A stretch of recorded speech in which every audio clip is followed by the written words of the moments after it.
Welcome to the Life Jacket Podcast, where we're about topics to help you get through the ways of life. My name is AJ. And I'm Blessed. And before we introduce our guests, we're going to give you our wins of the week. So my win of the week, I am on day 11 or 12 of the Whole 30 for the month. Whole 30 diet, no fried foods, no soda, no alcohol, trying to stay disciplined. I try to do it every January going to the new year. I started 2 years ago. So just a good way to start the year off, stay disciplined, trying to stop eating whatever they put in these foods nowadays. So that's my win of the week. How about you? So my win of the week, I bought a new car. My other car had some problems, getting kind of annoying. Even though the insurance covered it, I still wanted something new just for the new year. And really do like the car. But we have a guest today. His name is Kenneth. So a little bit about Kenneth before I let him introduce himself. He's from Rochester, New York. He moved to Philly in 2018 and spent time in Maryland before coming back to Philadelphia. He's a father of two, has a bachelor's degree in political science and a master's in intellectual disabilities, both from Niagara University. Started a vending business in 2018 and sold it for $500,000 in 2023. He's been featured on Business Insider, Yahoo, Fox News, and a documentary made on CNBC. Currently owns a home healthcare company that made almost $700,000 in 2025. So, no longer ado, Kenneth. Thank you. Got a good introduction. Yeah, man. Well, welcome to the pod. Appreciate having you. If y'all don't know, this was the man for vending machines. Y'all probably know him. He went real viral during COVID. If it was anything about vending machines, Kenneth, Marcus now, Kenneth, he was the go-to. He was the man. So really happy to have him on the pod. First, what's your win of the week? Man, my win of the week. Honestly, I started a pescatarian diet. Okay. That's something I wanted to get into, and I also decided to not drink alcohol, at least for the first quarter of the year. To focus on my health and fitness. So, that's a small win for the week so far. No, that's cool. So speaking of vending machine, as we dive in, we see vending machines now, they're real popular, they're everywhere. So you were ahead of the trend. So what made you want to get into vending machines before they got trendy?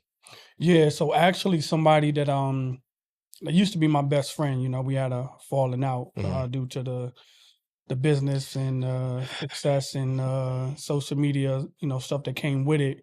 But I moved to Philly because we were, going to do real estate together. Mm-hmm. That didn't work out, primarily because I didn't have enough money for it. So he had some vending machines, and he was like, "Yo, just grab some vending machines to build it up." So for me, that's what I did. So I moved February 2018. I started my vending machine company in March. And it went from there. The funniest thing about that is I was working at a job, and I was a manager, and they wanted me to turn things around. And I was like, I think I went in one day and they wanted me to do something. I'm like, man, I'm not about to be focusing on, managing somebody else's company when I got my own company, my own vending company. The crazy thing is I only had just my name and the website. Right. That's it. I ain't had no machines. I ain't had nothing else. I just believed that I was going to have it. So I'm like, there's no point in me wasting my time trying to do this over here. And then, that May is when I got my first placement because I believed in presenting yourself as something. It's kind of affirming it, Mm-hmm. So I believed I had a big vending machine company before I had a big vending machine company. And I think that not to be some spiritual thing, but it's I think it was some kind of manifestation, Mm-hmm. Because I just kept on seeing my company name, my family name on machines. So I got a website. I paid for everything to look major. And then, companies didn't realize I was just a regular dude who had doing this out the trunk of his car. Got my first account, and then it kind of just took off from there. Wow.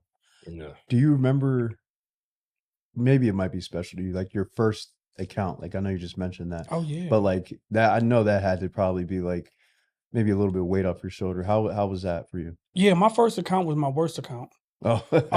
But you wouldn't know it. I had two machines. I was making $60 a month from it.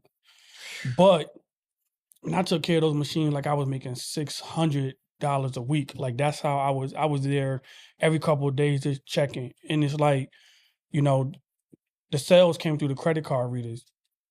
So you can check online to see sales. And I just remember like my first sale, I was hyped. It was $1.25. I was hyped because it was proof of concept. Like if I could make $1, then I could make $10. If I could make $10, I could make 100, and so on. I knew that was like for every like low end of the spectrum, like $1 made, there's a high end where it's like 1,000 or 10,000. So it's like I just wanted to figure out how to get to the 10,000. But me getting in the door, me seeing that sale, just it meant that it could happen. So yeah, I was in there like I was making all of this money. I was just so excited to see, my family name on something like that was real ownership, because I was like one of the first people in my family to own something like that. So yeah, I was hyped. I kept that account for a couple years, and the only reason I let it go was like COVID was just starting, and the machine kept breaking down. I kept getting new machine. I'm like, I'm not making enough money to keep buying a new machine, so I let it go. But I held on, to it for those 2 years just because it was sentimental value. And just even talking, your excitement, just being like, I made $1.20. For some people, it's like, oh, I just made $1. You getting all frustrated and down. But for you, it was like, wow, like I could tell, but I could see why you were so successful. Your energy from just making $1.25 and your attitude towards it really just propelled you to making, literally 7 figures off of it. Yeah, for sure. Like it was just proof of concept. That's all I needed to see was money was made. It didn't matter how much the money was. It just that I just knew that, like, just to be real, like, there's people who are poor, there's people who are rich, there's people who make a little bit of money, people make a lot. But it's like people can do the same thing, and some people make more, some people make less. So it was just proof of concept. I just knew that money was going to be able to be made. I just had to figure out the best way to be able to, like, navigate it. Absolutely. Come on. Yeah. So pretty much on our podcast, we talk about topics that help people do the ways of life. So what do you feel as though was your wave of life? It could be any experience that drastically changed your life and could really just help somebody, or something that you just want to share that, changed your life and just really propelled you and made you a better person. Yeah, man. It's about to be about 3 years now.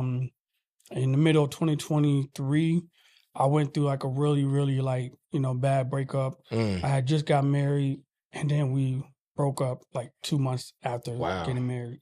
And this was me at the height of my vending machine, success. At this point in time, I'm going by the name Marcus Graham. A lot of people don't know I got that name from the movie Boomerang. One of my favorite characters in there was Eddie Murphy's character. And at this point in time, like I'm on TV, I'm everywhere on social media all the time. I mean, I'm making a lot of money. But at the same time, also, I have so much overhead, like I'm at this point, I'm over leveraged because I'm keep on trying to build and make things happen. So I'm lending money here, borrowing money here, doing this kind of stuff. And for me, I'm a first generation, like everything, so I didn't really know. Like for me, I was failing up. So like as y'all was seeing my success, it was happening in real time. Like I went from being poor to on TV, it felt like overnight, like all of that, time frame was just 3 years. So, and my relationship is not doing well. During this point in time, I found out that I ain't really love myself.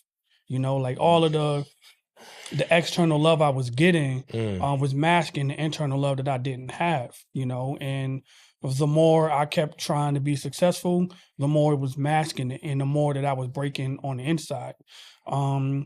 And it took for like that, that breakup to happen.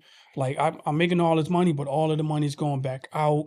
I made bad decisions. I mean, I spent like $100,000 on machines for college that if I wasn't trying to be Marcus Graham, the entrepreneur online and, on TV, I knew that would have been a bad investment. But it just, at that point in time, I'm just so caught up in the external shit that I'm like, oh yeah, I'm about to get college. And it's like, it wasn't a good investment. If I really thought about it, but I wasn't thinking about it. I'm trying to get the love and adoration that I didn't really feel like I got growing up. And like I said, it just masked a lot of the pain on the inside, so when that separation happened, and I remember getting off the plane, I went home, And when I got off the plane, I got in the car, my mom picked me up, and my mom gave me a hug, and I just started crying. Mm. I just started crying. And at that moment, I was like, I don't ever want to feel like this again, And I knew at that point in time that like I needed to learn how to love myself. And, my mom, my grandma, my family, everybody just wrapped their arms around me. Mm. So that was really the end of Marcus Graham, because at that point in time I decided like, yo, I left social media. I left the vending machine business. At this point in time, on top of that, I'm 270 pounds. I got sleep apnea. Bad acid reflux. Like I can't get no sleep. I'm falling asleep behind the wheel. Got crashed my lady car. Like all of this is happening. And I was like, man, I don't want this no more. So that's why I got into the gym. I got into therapy. Became more intentional with therapy because people go to therapy, but sometimes they just to sound cool. People don't be intentional about Yeah. actually using the tools. Now I went there. I worked with a healing coach. I started meditating. I started walking 5 to 10 miles a day, like all of that kind of stuff.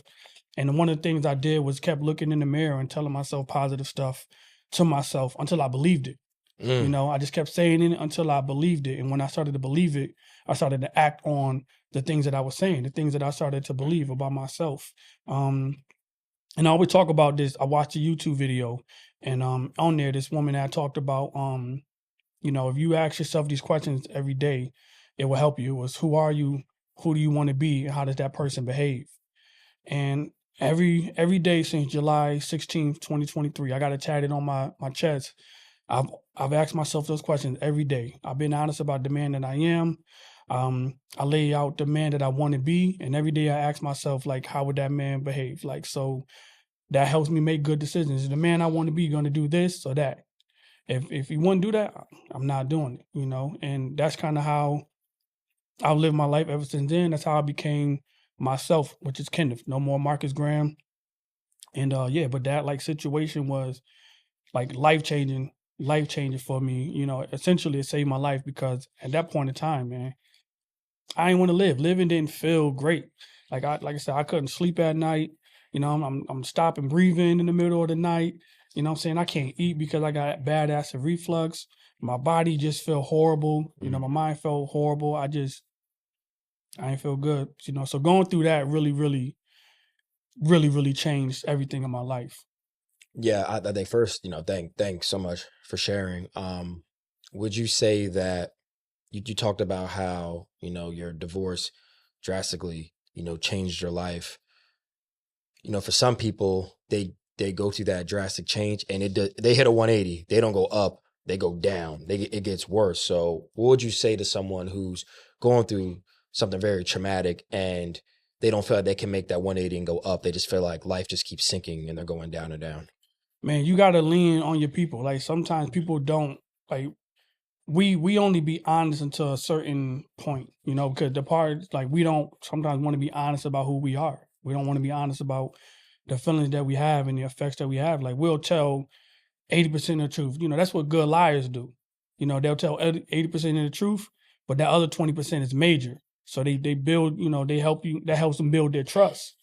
But you got to be honest, man. Like I was honest about who I was. I was honest about the things I've done. I was honest about, how I felt, but I had to be open. Like the hardest thing that I ever did was sit on the porch and talk to my grandmother about all the stuff that I was going through.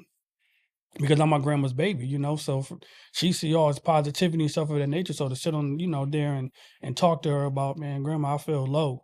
I don't feel great. Like all of the money I made, all of the success I had, I ain't enjoy none of it. Because I came from poverty, I just kept thinking it was gonna end.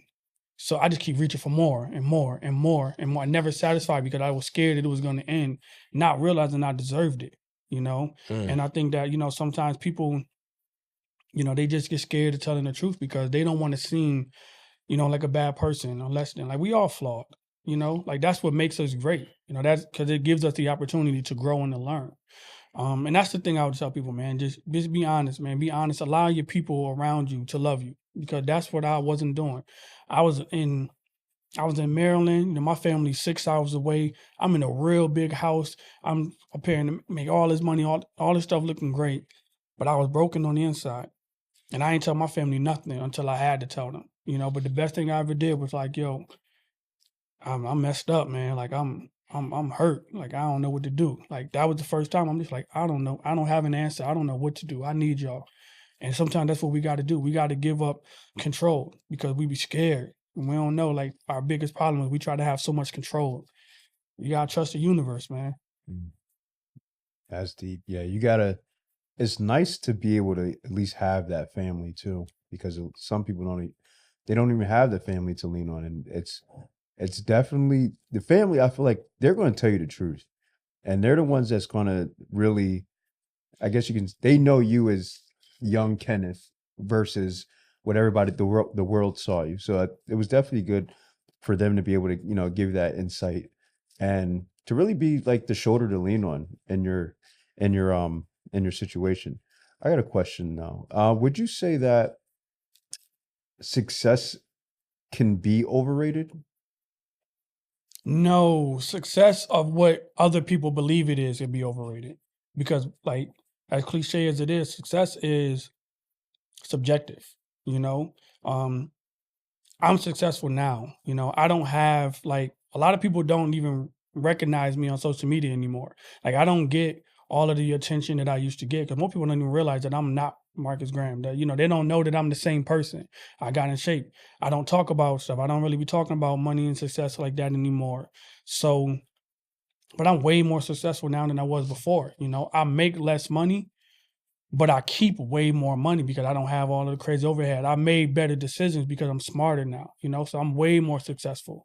My company I have that's not on TV or on the internet is way more successful than my vending machine company. My overhead is a lot less. My stress level is a lot less. Just not even having to show up for other people, allows me to be more happy, So I do think that success is overrated based on what people think it is, like, but when you really if you like, yo, this is what makes me happy, Mhm. that's not overrated at all. And speaking about success, you talked about the addiction to growing your business from $0 to 7 figures. So how would you say that affected you spiritually, emotionally, physically, in all aspects? Well, just in all aspects, how would you say just the addiction of it really just affected you? Yeah, just a trickle down effect. Like I said, I didn't enjoy none of the success because I couldn't spend time, like taking a step back and then, look at it. Like I just kept trying to get more and more and more. And the effect on it did have an effect on my relationship. Like I'm making bad decisions because of this, Now in real time, am I thinking that? Nah, I don't think that. I'm making all of this money, so I go to the gym another time and I'm buying this food. Like I would go out to a restaurant and it's like, man, I'm ordering 3 entrees because I don't even finish them, but I want lamb chops. I'm gonna eat some lamb chops. I want to try this steak too. I want the sea bass. I'm doing it because I got the money. So like I'm doing that and I'm drinking. I'm buying bottles all the time because I can do it, So it's like those things was happening. Like I wasn't going to church, I wasn't even thinking about, any type of spiritual stuff. I wasn't thinking about none of that kind of stuff. Like I would just focus on being the most successful, the most visible person in this space. And, and I was like a lot of people don't even realize that they are even interested in the vending machine business because of me. Because like somebody might have told them, but that person might have learned from me. Like it's a lot of, stuff that, I put it on the map. Like a lot of, vending machine companies, like leasing companies, like all of that. Like, yo, thank you for what you doing to put us on. I help a lot of people make money, but yeah, man, I wasn't feeling good. I wasn't feeling good at all. And even as a father, what was it like being viral? You said as a what? Like, what was it like being viral? Oh man, it was like it was funny because it's like you get used to it, but you shouldn't though. You know what I'm saying? Like you shouldn't really have that many people talking about you. Like celebrities, like I I was famous on the smallest scale, you know, but like so many people got so many opinions, you know, so many people got so much things to say. And then also I'm catering to people, you know what I'm saying? So it was like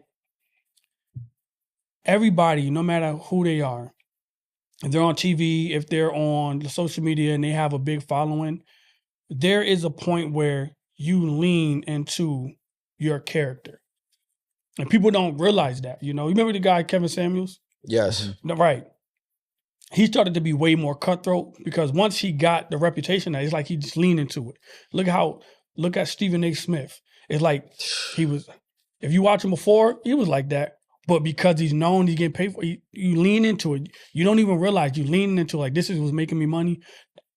I'm going harder. And that's what happened. You lean into it more. So I'm leaning into it more and more and more, not thinking I am. Even when I'm talking about money, I'm talking about it, you know, to help people like see that you can make money in this space. But at the same time, I am still leaning into I'm making all of this money. I don't believe I'm doing that, but I really am, you know, like I really am because it's like, oh, this is what getting traction. This is what my followers want. So I got to do it. I got to lean. That's how I end up making bad investments because now if I spend all this money on this stuff and it make me all this money, I could come back and talk about it. That was the dumbest hell. But I don't lean into, you got to think about it, especially for me. I published a book under the name Marcus Graham. I'm on Fox News with the name Marcus Graham. I got a documentary made under the name Marcus Graham. At this point in time, I am Marcus Graham. Word up. Yeah. Fuck Kenneth. Yeah. Literally forgetting that. Literally forgetting who I was. Literally forgetting that I created Joint and Vending. Not Marcus Graham. But at this point in time, Marcus Graham getting all of the success, all of the money, all of the accolades, all of the attention. Come on, man. Yeah, and it's so interesting hearing you talk about like you, and people do, they lean into it. Yeah. You're leaning, especially when you getting, and let's be honest, money is the root of all evil, but money talks. And you would openly say, I'm making this amount of money. I'm like, oh, he making bread. And I would show it though. I would show it. You know what I'm saying? That's the leaning into it so much that I'm like, oh, y'all don't believe me. I'm gonna show it. I'm gonna show it. And you know what I'm saying? Because it's proof of concept. But at the same time, I'm getting them more and more to being a fan of mine. Yeah. You know?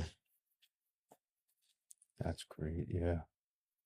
So, for instance, because you know the vending machine business still a tremendous market to probably still get into. What would be like some tips for somebody who actually wants to get into it? The first thing I tell people is like never buy a machine unless you already have a place to put it. Like that's the most important thing. The amount of times somebody be like, I bought this machine, trying to find a place, and I'll be like, oh Lord. Because you already behind. You know what I'm saying? You want to get your machine to be as location specific as possible. You know, because you might buy a machine, a drink machine, and then the spot might be like, yo, we want a machine, but we just want a snack machine. Or, you know what I'm saying? Or they might want a snack machine, you bought a drink machine. Or you might have bought two machines, but they just want a combo machine. Or that machine might not even fit through the door or in the space that, you know what I'm saying? So it's like, you want to find the spot first, evaluate it, get the measurements, all that kind of stuff, and then buy your machine to match that. Another thing is warehouses, industrial places, all those kind of places are the best places to get your machines. Because people who like, you know, and offices are easier to get into, but people who work in offices have different habits than people who work in, you know, like manufacturing and warehouses. Yeah. People who are in offices, you know, lunchtime come around, they're going to leave to go get lunch. You know, they might have scheduled doctor's appointments. They might, do little stuff like that during the day, where people who are in the warehouses, they working. They get that 20, 30 minutes break. They ain't really trying to go nowhere. So those are the places you want to, you know, go. You can have 25 people in the warehouse and they will use the machine all day, every day, make you $1,000. And you might have 70 people in the office, won't even do half what the people in the warehouse do, you know? So I always recommend people, you know, go there. And people who are younger, males, minority, those places will always get the most, you know, sales and stuff of that nature. People used to be like, yo, you messed up for selling, you know, bad food to, you know, your people. And the reality of it is like No matter how many times you probably put healthy things in, people are like, yo, we want to eat this. That's just the reality of it, you know. But that's the criteria I would, you know, when I start looking at these kind of things, as long as like if it's open at least 6 days a week at times, or it's 2 shifts, you know, those are just more opportunities for people to make money. So that's the tip I would kind of, you know, give people. And also your presentation matters a lot, you know, like get a website. Don't focus on cold calling, man. Get a website, get SEO, you know, just search engine optimization, pay money for that. Pay as much money as you can. So that way these businesses start calling you. You know, if they Googling vending machines in Pittsburgh, you know, if you have a website and you have a website with, you know, good SEO, your page is gonna pop up first, and they're gonna come and look. You're like 85 to 90% likely to get that because they're actively searching for it, as opposed to somebody calling them trying to sell them on it. That they can literally be wanting vending machines, but the fact that you're calling them, they're trained to hang up somebody selling something to them. So if you know if they're coming to you, they basically just saying like, yo, we want this help, but are you gonna be able to deliver on it? You know? So I always tell people like appear like a big business and then deliver like it, you know? So that's like answering the phones all the time, you know, being there as quick as you can, you know, being responsive. If it's an issue, come there, you know, doing things like I'll give, you know, I have like refunds I'll have. I might leave a gift card if it's any inconvenience here, $25 gift card, something of that nature to build that, you know, trust and respect, you know. So those are just a few tips that I would give because that's what I did and it helped me be successful. And another thing is most businesses are connected to another business. You know, so people who are entrepreneurs or business owners, they don't just have one business. So if you're doing good business at one of their spots, they might want you to go to other ones. Like, so my biggest account was 5. It was casinos. I had 5 casinos in 3 different states. You know what I'm saying? So those accounts was bringing in about $70,000 a month alone. Those accounts. And because I did good at one, they kept growing. They kept going. And that's how a lot of people don't understand, I didn't have a lot of vending machines. I just had machines at big spots continuously. And so I might have like 20 machines, but I'm making close to like $80,000, $90,000 a month off of that. That's tough. I think my final question before we transition is for an entrepreneur who is dealing with burnout. You know, we're in a society where grind, don't sleep, grind, keep going. What advice would you give a young entrepreneur who's starting off? They're trying to go from 3 figures to 4 figures to 5 figures to 6 figures to 7 figures, but they feel as though like they're just burning out and they want to give up. Man, you got to keep the main thing. Like one of the things that I see people do all the time is like they'll be like, the average millionaire has 5 or 7 streams of income. What they don't understand is they got their million by having 1 stream, and then they maintained it by then getting 5 or 7 streams. So you have too many people that's trying to have multiple different things because they believe you need all of these things in order to be a millionaire. But really, like, you have a foundation. And then once that foundation is great and you can step away, then you can build upon that, you know? So that's what I would tell people, because that's one thing I see all the time is they trying to, it's a shiny new thing, you know. Somebody might be like, I'm trying to do vending machines, and then you see somebody talk about crypto. I'm gonna do crypto. Then you see people talk about stocks. I'm doing stocks. You see people talking about doing Toro. Like, how many times you done met somebody like, yeah, I'm doing this, I'm doing that, and you know, you're a jack of all trades, but you're a master of nothing.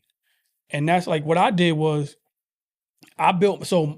I first was making money as a behavioral specialist. You know, skills pay the bills. So I went and got a degree and specialized in something I knew I can go to any city, any state, and be able to make money with. You know, I knew I can always fall back on that. So I used that, and I used that to fund the money for my vending machine business. When my vending machine business started making real money, I was able to start the company that I have right now, which is my home healthcare. You know, but it's all still based on my degree. But you don't see me start, you know, like I tried to dabble with a couple of things. I'm like, man, I'm going to just focus. That's why I never got into real estate. Because as much as I wanted to, like, I need to be in a position where my company does not need me at all in order for me to go there. If your company don't need, like if your company still needs you, I don't think you should move on and do any other thing. nothing else. Like don't do it. You know, and if you an entrepreneur, get a trade, get a degree, something, and specialize in something that creates the foundation that's going to make sure that you have that money, to have that money flowing in, and that whatever you're trying to work on there, you have the capability to, if I'm losing money, because you're gonna lose some money. Like I said, my first account, I was making $60 a month, but you gotta think about it. I paid about $6,000-7,000 to get started. So I never made my money back from that particular investment. You know? And that's the reality of it. But you gotta have some type of foundation that's gonna be there. So that's what I would tell them. That's good. Thanks. I remember you were talking a little bit about how you were just like eating a lot, drinking a lot, and fitness wasn't something that was even remotely on your radar at the time. What kind of got you into the fitness, and then how did that kind of like change your life, if it did? Honestly, it's the craziest thing is my son's mother is the one who got me into fitness and stuff of that nature. Like it's crazy. Like we have a really great relationship, and she helped me get through my breakup because she had to get through the breakup when we had years prior. And that's some real crazy for a circle kind of shit. But Yeah. That ass, like, sheesh. right, you know what I'm saying? That's why I always look out for her to the day I die, because like she's an amazing person. And she gave me a book. She gave me books to read, and she was like, yo, get in the gym. And I saw she lost a lot of weight. You know, she lost a whole lot of weight. And it was inspiring because I know that, you know, it's easier for men to lose weight than women. And she did her just strictly off of and changing her diet. So she was like, yo, man, you know, get in the gym, work out, you know what I'm saying? Read this book, you know, get involved in this kind of stuff. So, and at this point in time, I didn't really have nothing to do, you know, because my vending machine I had staff, so they were doing that kind of stuff. My home health company it was doing well, but it wasn't doing nothing major. So I just had a lot of free time. And she was like, don't worry about the kids. You know, first she told me to go home. So that's why I went home for like 3 weeks. She's like, don't worry about the kids. You go home and you take care of your mental health. Like that's what she did. And those 3 weeks, it helped me get started, because at that point in time now, I ain't got nothing to do. I turned on my social media. So like I'm not scrolling all day and night, and I don't really watch TV unless it's like basketball or football season. So it's in the summer, so none of that's going on. So now I'm going to bed at 9 o'clock, and I'm getting up, I'm going to the gym because I'm bored, reading the stuff she's telling me to read, watching the stuff she's telling me to watch. And before you know it, it just became a part of my daily, you know, life. Like I don't even think about going to the gym. Like it is just automatic. If I go on vacation and you call me, I might be at the gym. Like, but I don't think about it. It's just a part of it. It don't matter what's going on. I got an hour and a half of my day that I'm doing this. But that really what it was. Like I went home for 3 weeks. I was around my family. I was feeling loved. And like I said, my son's mother was the one who really was like, yo, get yourself together. You know, I'll take care of the kids while you do that. And that's something I'm just forever grateful for, because I hadn't been home longer than like 3 days, and God knows how long. But I was home for 3 weeks. Yeah. And that 3 weeks did a whole lot for my life. I remember during COVID, I had a job, and they told us just to go work from home. So I left my apartment and I went home. There's nothing better than a home reset. A home reset will get you so right. So for those out there who's like, I don't want to go back to my folks' crib with my grandparents. Nah, go home and get that reset. Like you said, it'll change your life. You get them home cooked meals. It's that love you get. Sometimes like when you've been in a dark place, you just need that love, just going home and just having that support from your family. Yeah, and that's what it was. I'm like, and my family, they just did a great job of I don't know if they were talking to each other, but they was all one at a time just picking me up. You know, come on, let's go hang out, let's go do this. You know what I'm saying? Let's do this. Or my grandma make me anything I want. My mom like, come on, let's go to lunch. You know, my mom forced me to work with a healing coach. You know, she forced me to work with a healing coach. Like my mom, and she don't mind if I talk about it because she's proud of it. Like my mom was an addict, you know, and this year she'll be celebrating 8 years clean. You know, so she talked to me a lot about recovery, and you know, recovery can be in anything, not just, you know, with any kind of addiction, but just in your life. And she just helped me. Like she helped me see life in a way different like aspect, you know, because for them, you don't make it to 8 years without making it past one day. And they get, you know, their first day, they get like a coin or something. They get something like you know, something to celebrate that day. Then they get one for 3 days and 5 days and there's 30 days. And it helped me really, really see how the small stuff really added to the big stuff. So even when I was losing weight, you know, I didn't set out to lose 70 pounds. I just like, man, let me lose 1 pound a week. You know, like if I, you know, if I made, you know, $5,000 or 10,000, whatever, it's like, man, like I'll be happy about that. But my goal might be 100, but it's like, man, I just want to celebrate 5. Cause I'll never appreciate 100,000 if I don't appreciate 5,000. I don't appreciate 5,000 if I don't appreciate $100. You know, and my mom helped me see that, and during that time, like that's who she was. And she was the one telling me to go look in the mirror, get your affirmation, say every day, you know, that you're a great person, that you're a successful person, that you're all of this kind of stuff every day. Calling me, get on the, you know, phone with the healing coach. My grandma, go in the mirror, say your affirmation. I promise you, these women were telling me, go in the mirror every morning, go in the mirror and say this. They forced me to do it. And I'm like, man, you know what I'm saying? But, you know, but I'm doing it because I love them and I respect them. But it's like after a while, I started like, damn, man, I started like, damn, you do look real handsome, you know. Like, then, you know, you really did help people, you know, you really are kind, you know, you really are grateful, like all of that kind of stuff. Because at that point in time, I was at my lowest, and I ain't know, you know. So like going that reset, man, I probably 3 weeks, man, like it changed everything for me. How was? Let me get this question right. What would you say to someone who is, because you've been very consistent in the gym, someone who struggles with consistency, they have that urge in the beginning, they just kind of fall off. Like, what would you recommend to someone, or to someone who's struggling in the gym and they just can't stay consistent? Man, like that's tough because like it's always gonna be internal. You know what I'm saying? Like until you tired, it ain't gonna happen. Like during the time, like I would go to the gym. I really would go to the gym, but I wasn't consistent. And it wasn't until I was really, really tired. Like I have 2 boys that I love to death. Like that's been one of the best things about life. And, you know, I'm a primary parent now. And that's like one of the best things that happened in my life. And I just remember, like I had, you know, I had multiple knee surgeries, but being overweight don't help it. And I just remember sitting there and looking at them, they playing, and I'm like, man, I can't even run with them. Like, you know what I'm saying? I can't even do so many things. And I'm thinking about, like, I want to be there for them. You know, like, even though I started to work out during the breakup, I'm not making my breakup the catalyst for me getting in shape. You know what I'm saying? Because because it's like I get in shape, right? And then it's like, yeah, now she gonna want me back. And if she don't want me back, now I might fall off because I did it for all the wrong reasons. But looking at my babies and was like, man, I want to be able to, yo, what it was, I'm like, yo, if a zombie apocalypse happened, like, I ain't gonna be able to run. Like, if them World War Z zombies that's running fast, you could. I ain't gonna be able to grab my babies and run. I'm cooked. Like, that really what I'm thinking about, you know. And at that point in time, like, yeah, I can't do it. So you got to be tired of, you know, what it is that you don't want anymore. You know, I didn't want to be able to not run.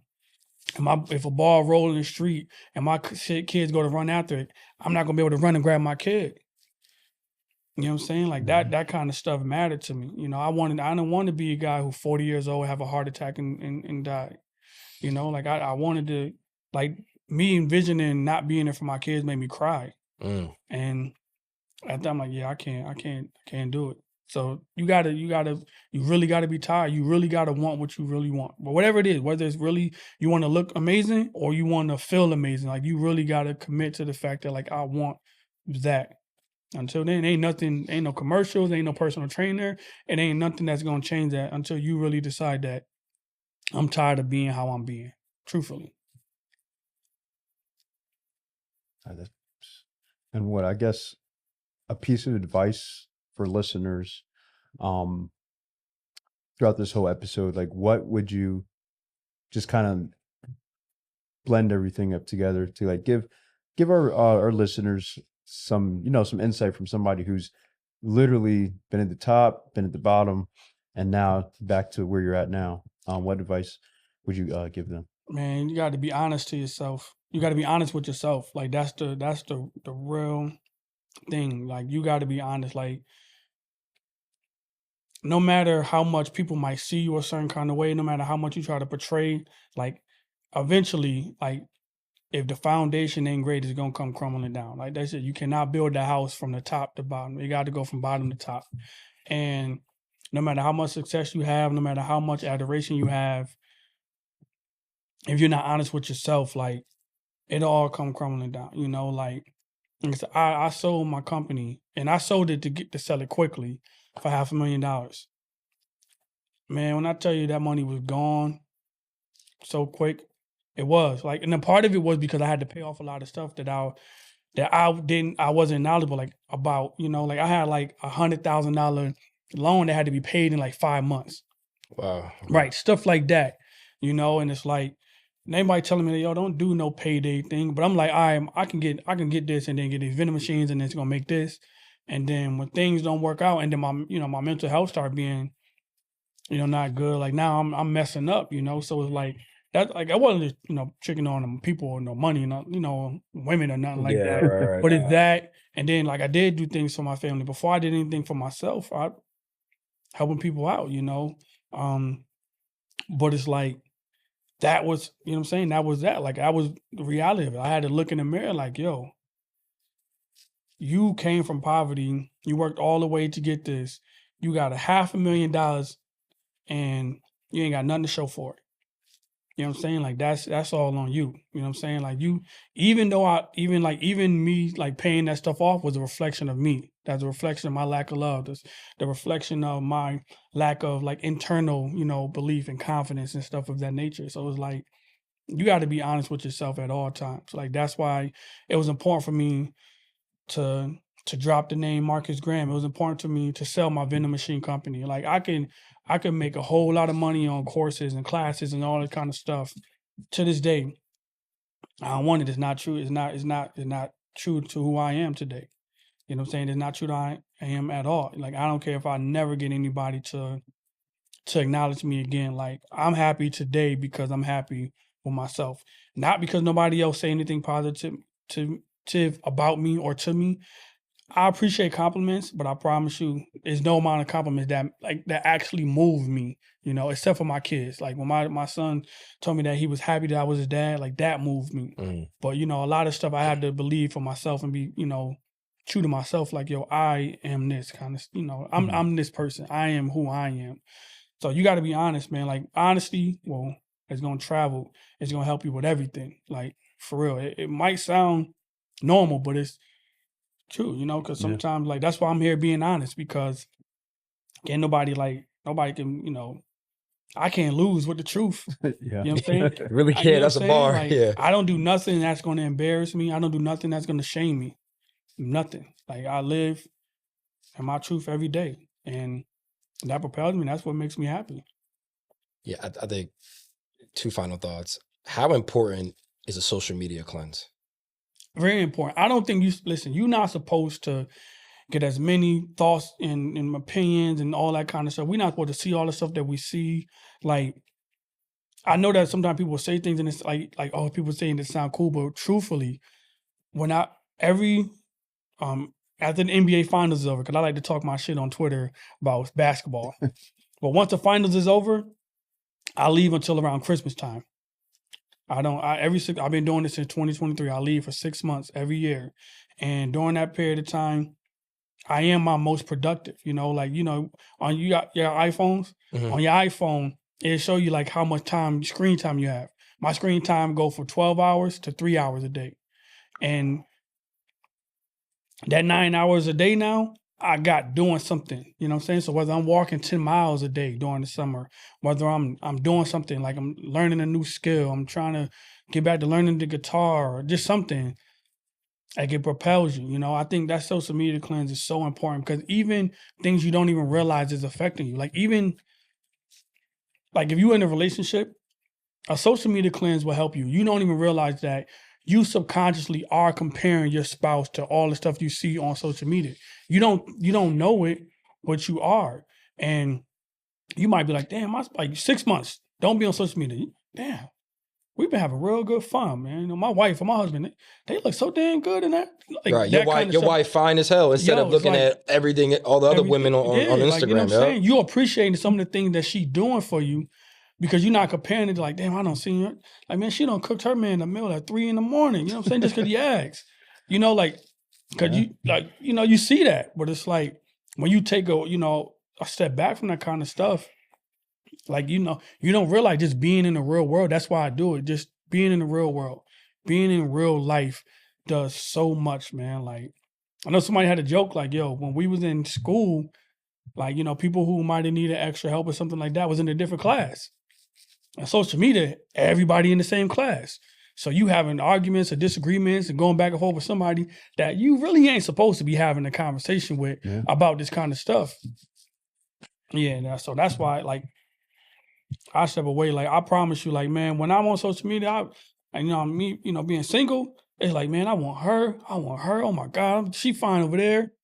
I promise you, when I take that 6 months, like, I don't even be focusing on women and nothing of that nature. And if I do see something, I'm really able to say, yo, that's a beautiful person. That's a beautiful woman. As opposed to, like, you just see so much that you know everything desensitized, man. Like, I think about how many times I saw somebody get killed on social media, and it was like, damn, that's crazy. Like, I shouldn't be saying that. I should be affected. Like, that should be like, oh my God, what the did you? Nah, it's just like, man, it's crazy, and that ain't cool. Like, that ain't cool whatsoever. No, yeah, I think one thing I took away from this episode, just from talking to you in person on the pod, is money is not everything. And we're in a society where we treat money as everything, especially in this economy. It's always about money, money, money. But the way you just broke it down really is me, bless our listeners. I hope people understand that money isn't everything. And it can be your downfall if you really prioritize it too much. Yeah, because it's supposed to be a resource. You know, like, it's supposed to be a resource. Like, when I'm dating something of nature, it's like, I don't buy these things for a woman to do these things because it's about money. It's just that the things that she might like cost money. Like, if what she liked was just to go walk somewhere, then I would just go walk. If it was free, I would do that. But because it costs money, I do it. But it's not about the money itself. Like, it should be a resource. It's when you think about it, it's crazy as hell that somebody telling you that a piece of paper should dictate how we live, who deserves to live a good life. Like, that shit in itself is crazy. That's why one of the biggest things, like, I'm looking to retire in June. And one of the things that important to me is philanthropy. Like, I want to give away at least $1,000 per month back, at least for the rest of my life. And I want it to grow. I want that to grow. Like, I want to be able to continue to make more money so that can grow. Because that's what it's about. Like, the money, as long as my family's taken care of, I don't care about the money. Like, it's supposed to be just a resource, you know, but I don't think people should deserve to live better because they have more paper. Like, that don't make any sense, man. Like, when you think about it, it's crazy. Like, you telling me this person, they ain't got no water because they ain't got no money. Like, that don't make sense to me, man. And it's sad to say, I'm sure how did people treat you different when they found out you had money? Oh man, I was big bro. You know, big bro to everybody, you know what I'm saying? Like, I was like, all my jokes is funny. Now, I'm a funny person because I have a sense of humor. But, like, I mean, come on. Like, I ain't, you know what I'm saying? Like, it is, you know, like, people do treat it a little different. Like, it's a level of respect because, like, for one, there is a level of, you know, sometimes it could come with hard work, so people might respect that. But for me, that's why I always, like, if you follow me, I would talk about mental health. I would talk about when I was with my woman, like, doing things for her, because when you're young, Black, you got money, everyone expect you to do all of this. Yo, you should be smashing all the women in the world. Like, nah, it's cool to be a good dad. It's cool to be with a woman and be there and take care of her and love her and be there for her. It's cool to be giving back. It's cool to be honest and vulnerable. Like, that was important for me, knowing I had a platform. If people look at my stuff, you'll see, like, I never was arguing with nobody. I never put women down. I never talked negative about women. I never told people to go, you know, do nothing crazy. I never. Everything was about family, love, looking out for people, because I knew that people will look at me because I had success and be like, yo, I'm rocking with whatever he rocking with. So I knew that I had that responsibility. That's why I never talked about certain things. I never portrayed certain things, you know, like I always was transparent. Now, sometimes, like I said, I would lean into it too much because a part of it was being in, you know, I did lean into the character in a sense. But the reality of it is I knew my responsibility. So it's like, I'm going to try to talk about these kind of things because I ain't trying to be in that kind of like, man, get your money, forget these women. I wasn't trying to be like that. Like, nah, it's cool to, you know, to have a woman that you doing this kind of stuff for and loving her. And you know, like, that was important to me. But like, people did treat me a little differently, but except for my siblings and my family. They didn't. My siblings be like, yo, go take the trash out, bro. Mhm. Like, you know what I'm saying? And I always appreciated that because they never made me feel like, yo, what I say matters because I can say something and some people will be like, well, he said it, so that's what it is. It's cool. Not my siblings. Like, they, you know what I'm saying? They ain't never be like, yo, he right just because it's him. Hell nah. You about to go clean this shit up just like we gonna, like, Right. and they treated me like, you know what I'm saying? I'm the little brother. I'm the fourth of five, you know what I'm saying? So it's like, smack me upside the back of the head. Mhm. I appreciate it because though my siblings always kept me grounded. They always was 100 with me. They never deviated nothing. And my family never, I promise you, and all the success I had, they never made me feel like I had to give them anything, which made me do more for them. They was all like, I promise, if somebody died, something went wrong, they don't even want to call me because they don't want to mess up my focus, nothing I got going on. They just wanted me to flourish. Like, that was literally it. And that's why I would try to do so much for them because they was just genuine, yo. I never felt the pressure having to take care of my family, being the one to make it out. Never. Nah, man. This was great to hear. Just knowing you, well, not even knowing you, like talking to you now, but I didn't know all this was going on. I'm just looking on Twitter and Instagram. You lit. You got it going. You making the bread, but just hearing your backstory, your vulnerability, your honesty, man, this is really what the pod is about. So just want to thank you so much for just coming on, giving out the gems, the sauce. Really appreciate it. I learned a lot from you that I'm gonna apply to my life as well. So just want to say thank you so much for taking the time to come on the pod. Yeah, thank you. I mean, it's the last pod I'll do, you know, but I saw what y'all doing. I respected it, you know, and it was something that wasn't like all business or no crazy like negative stuff. It's like I talked to two, you know, black men and talked to an audience that, you know, I'm sure black men, and it's like I have that responsibility, you know, like I you know, I do. I have that responsibility. So I wanted my last, you know, podcast interview to be on the platform, speaking to the people that matter, you know, a lot to me. And that's, you know, that's black men for real.